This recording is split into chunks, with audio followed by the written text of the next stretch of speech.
Hello and welcome to the Monroe Method Clancast.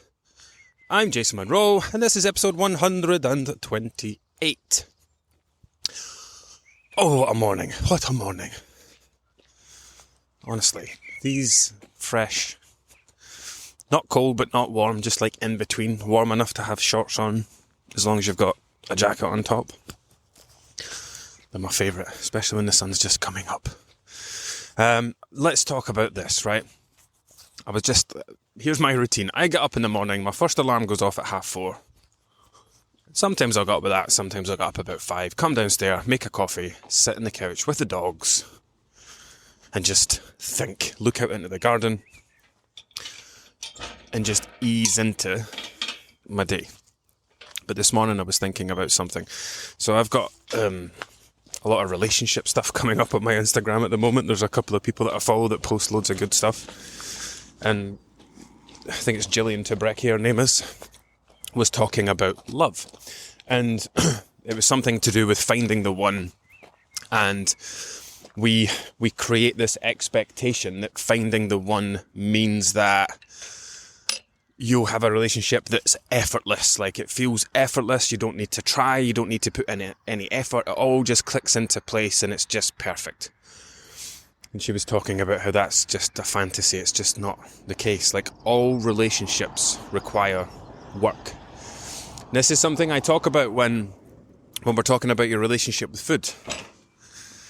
I think many people I work with believe, when you ask them, like, what does success look like to you? What do you want to achieve? A lot of them will say, I just want to stop thinking about food. I want to stop thinking about food so much. I want to stop filling gaps in day with food and all that. And while that sounds great, you will never stop thinking about food. So I think it's quite an unrealistic expectation to think that you're going to get to a point where you're just going to have no food noise and you're not going to think about food at all and you're never going to think about it again. Because that's just not the case, right? You are going to think about food. That's normal. It's normal to think about food. I worked on my relationship with food many years ago now.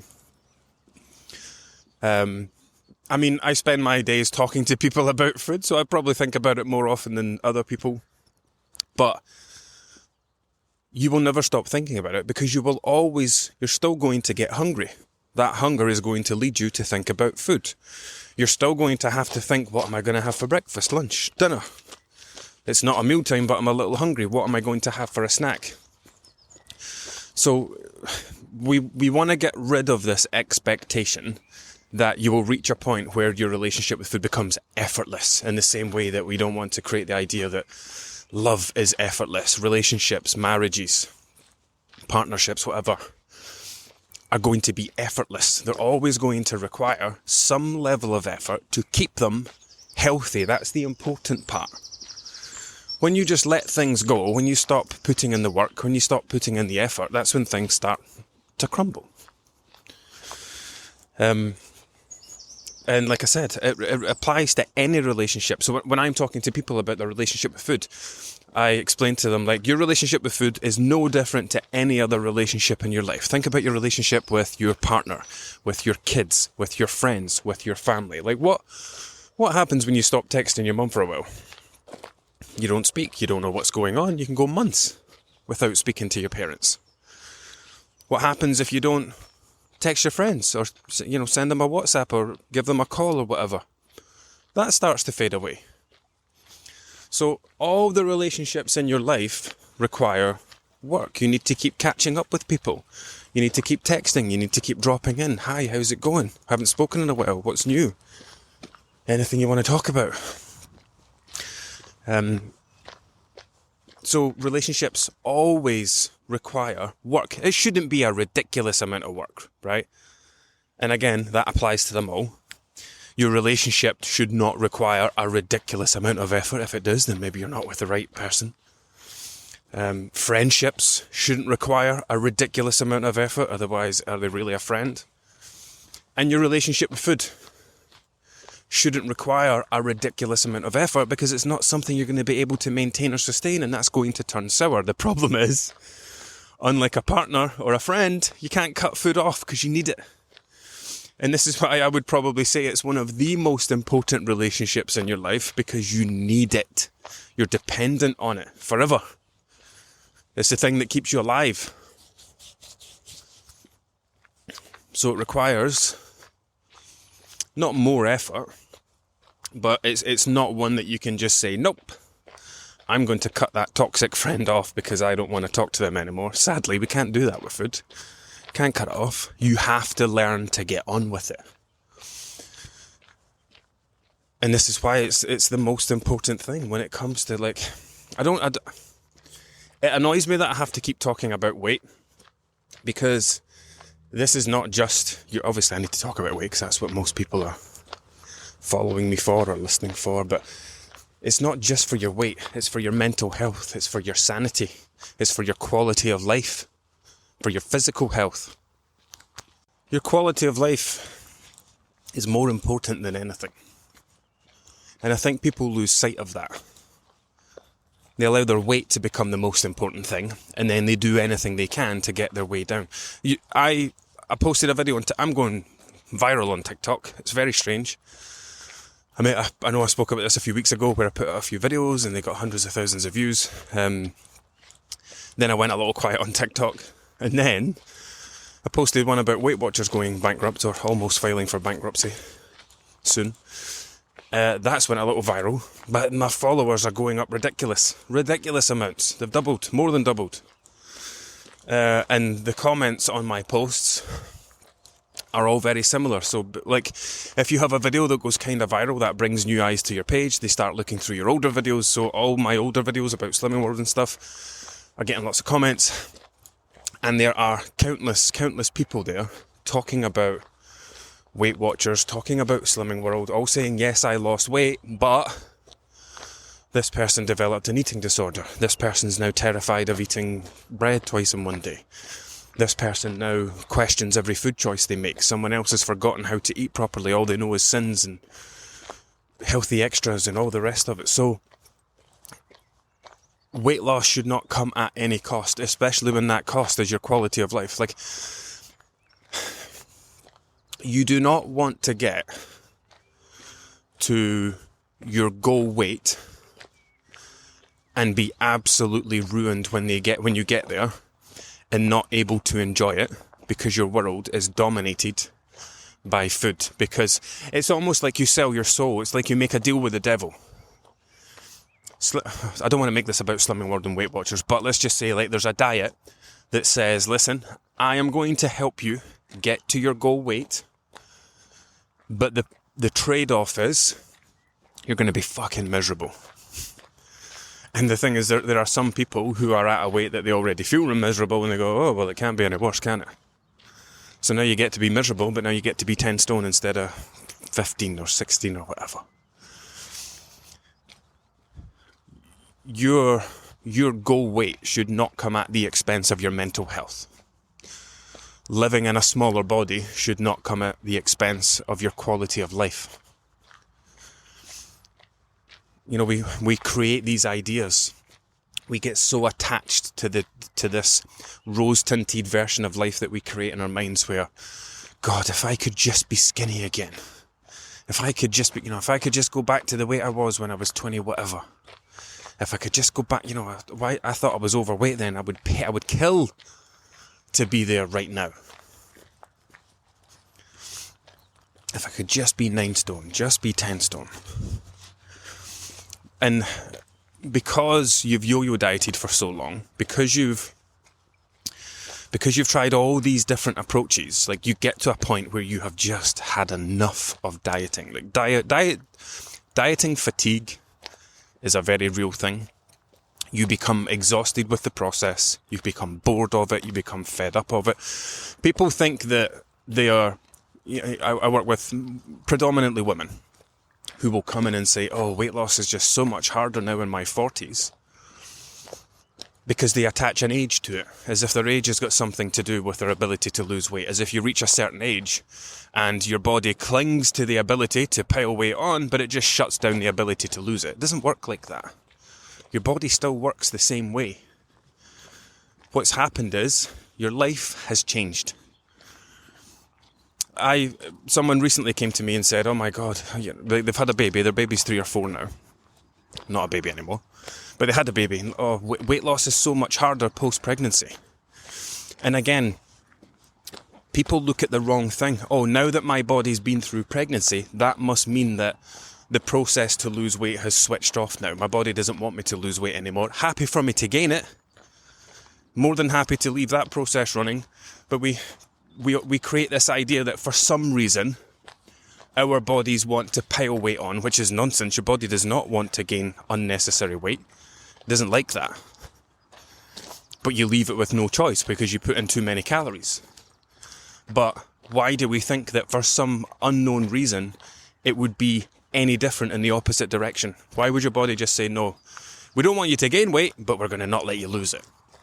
What's really happening, and this is the part that people overlook, is you now have a baby.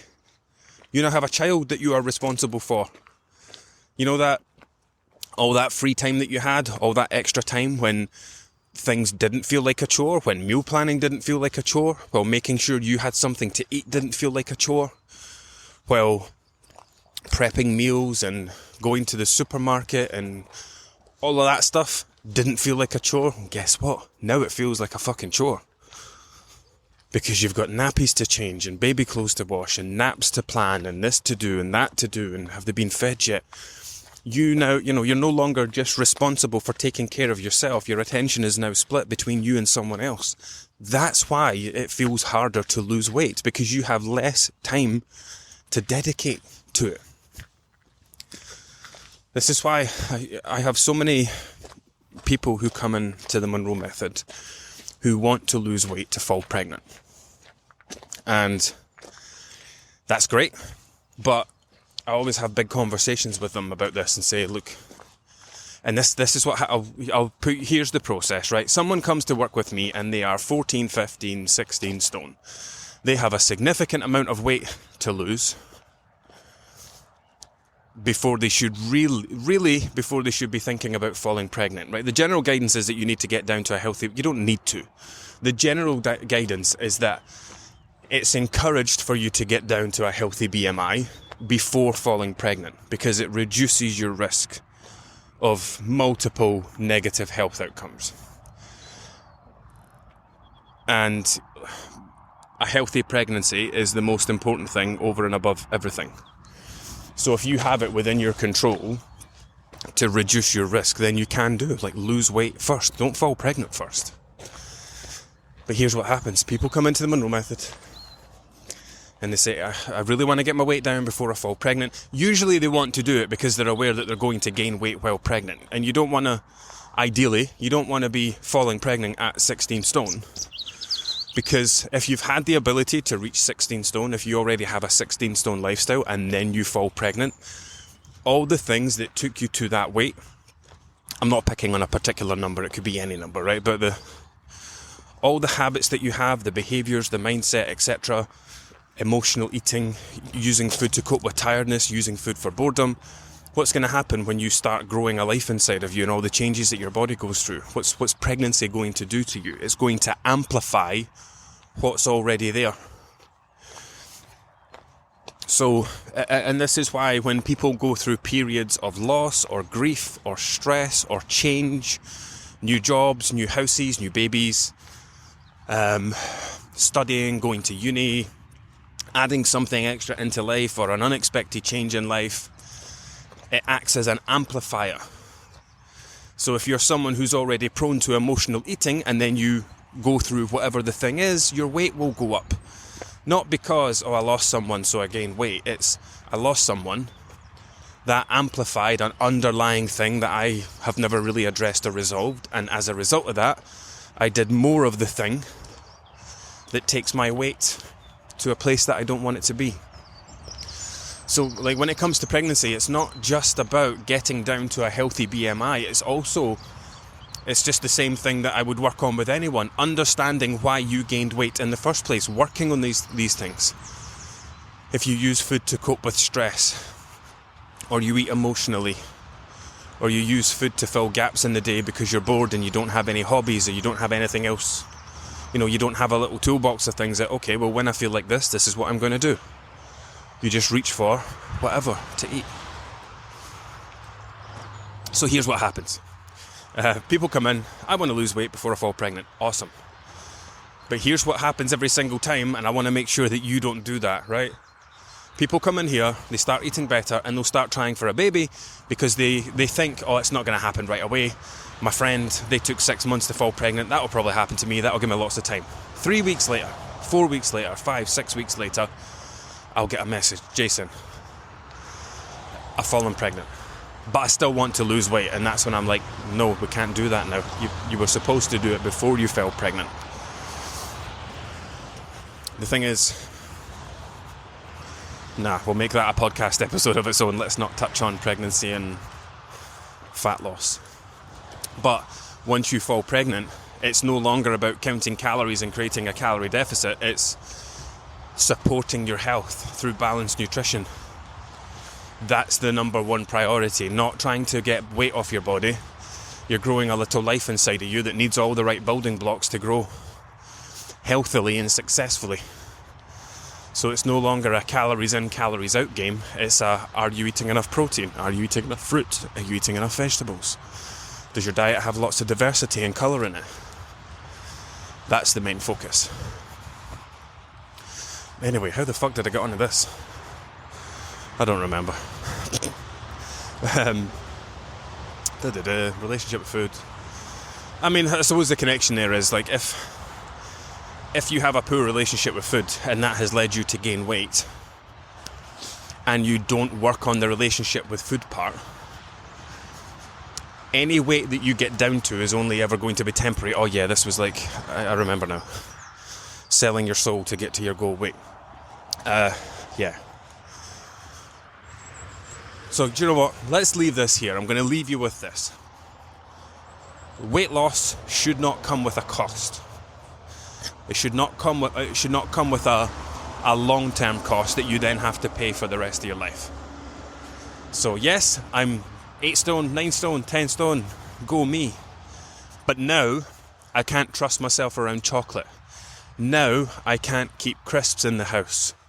Now, I can't have a social life or go out for meals because I just go bananas and maximise it. Now, I can't go to all-you-can-eat buffets because I'll go wild and then I'll feel terrible the next day and I'll restrict. You should not be left with any negative long-term behaviours as a result of your weight loss. And that all comes down to the method by which you do it. This is why I had someone check in yesterday who had, and you can read these patterns in their calories. So the calories in MyFitnessPal are a bar graph. And you'll see that bar graph go down. So this person's went from like 1400, 1500, 1600, 1500, then it went to 1000, then it went to 400. And then on the Friday, it went to 4000. Now that, on the face of it, that to me looks like a period of restrict and overeating. And the person was only burning 2,300 calories a day. 4,000 calories, that's massive overconsumption. And when I see that, I question it. Like, I'll dig into that because that, to me, initially, looks like a pattern of I'm going to eat a tiny little bit today so that I can eat loads tomorrow, and that's disordered eating. Like, I can't let someone, it would be unethical of me just to brush over that and say, great, you lost weight this week, keep going. That's a pattern, that's a behaviour. And like I said, I'll make the assumption that there's something negative around it so I can open a conversation about it. You see those days where you went down to 1,400 and then up to 4,000, which is like way over how many you need? Could you tell me a bit more about that? What was the purpose of that? And then they'll come back and tell me, oh, well, I had a meal out and dinner and drinks and I knew it was going to be a lot of calories, so I tried to eat less on that day. And they'll try and make it sound sensible and not normal. And I'll say, okay, so your strategy was you're going to starve yourself on that day so you can eat to excess on that day. Yeah, well, now you say it like that. Yeah, kind of. And then we can open a conversation about it and say, look, that thing that you did, this is one of the things that you've been doing that brought you here. That's a part of your history. That's a part of your journey. That's a part of why your weight is currently where it is, because you have the capability, the ability to go out and just have 4,000 calories in a day. No problem. Almost double the calories that your body needs. That's a problem. So then the conversation there would be, if we have a day like that in the future, how can we still go and enjoy that day but not have 4,000 calories? Why does enjoyment, why does a social occasion, why does a night out with the girls, why does it have to come with a 4,000 calorie price tag? Because 4,000 is mega. That's mega. I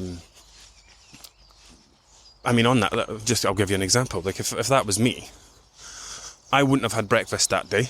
I wouldn't have had lunch that day, or a very light lunch. And then I would have went out, had the dinner, had the drinks, and it would have been a couple of thousand calories probably. But when people have like a day out or a night out, they tend to maximize the occasion. Like, okay, let's get a McDonald's, since we're already going out tonight, let's make the most of it. Let's get a McDonald's breakfast. And let's go to that takeaway place in town for lunch, and we'll get that, and then we'll go out and do the dinner thing and the drinks thing. And again, I posted this recently on Instagram about meals out. Meals out are not ruining your progress. Because if we all eat 21 meals in a week, and one meal is 4.76% of your week, that's nothing. That's not going to dictate your weight. However, and I've not used this as an example before, if that 4.76, that one meal is dinner on a Saturday night, but you then maximise lunch and you maximise breakfast on that same day, it's now 15 or just under 15%. And if you then feel bad about that and it spills into the Sunday and you have another 3 meals that are disrupted as a result of your Saturday night, we're now at a third of your week being dominated by one single meal on one single night out. Anyway, a little extra example of how a person's relationship with food can influence their eating habits and lead to them consuming a lot of calories. So, just to wrap up, your weight loss should not come at the negative expense. It's always going to come with a cost, because ultimately your weight is where it is because you're doing too much of something too often. So the cost of living in a lighter, smaller body is going to come at the effort that you have to put in to make positive changes. But the cost that it shouldn't come with is your relationship with food, your mental health, your physical health, your quality of life. Like, most people set out to lose weight to be happier, to be more confident, to feel more fulfilled, to be able to go and do things that they allow their weight to hold them back from, because they don't want to get their photos taken and they don't want to dress colourfully. They want to dress dark and unobvious so they can fade into the background.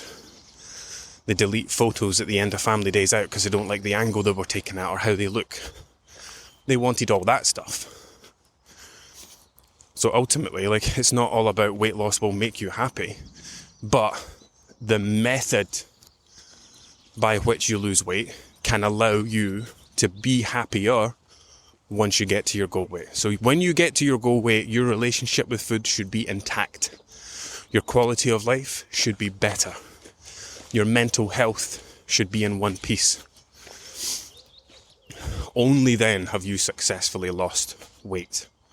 And obviously, you need to know how to then maintain that. But people think they go back to their start weights just because that's where their body wants to go. Or once I stopped following it, I started doing this. It's like, you didn't work on anything else. You just got someone to give you a list of instructions so you could lose weight for long enough to get to where you want to be. And then you had nothing to fall back on. The only thing you had to fall back on was the same version of you that took your weight to where it was in the first place. Anyway, do not trade anything for your goal weight. Do it the right way. Until next time.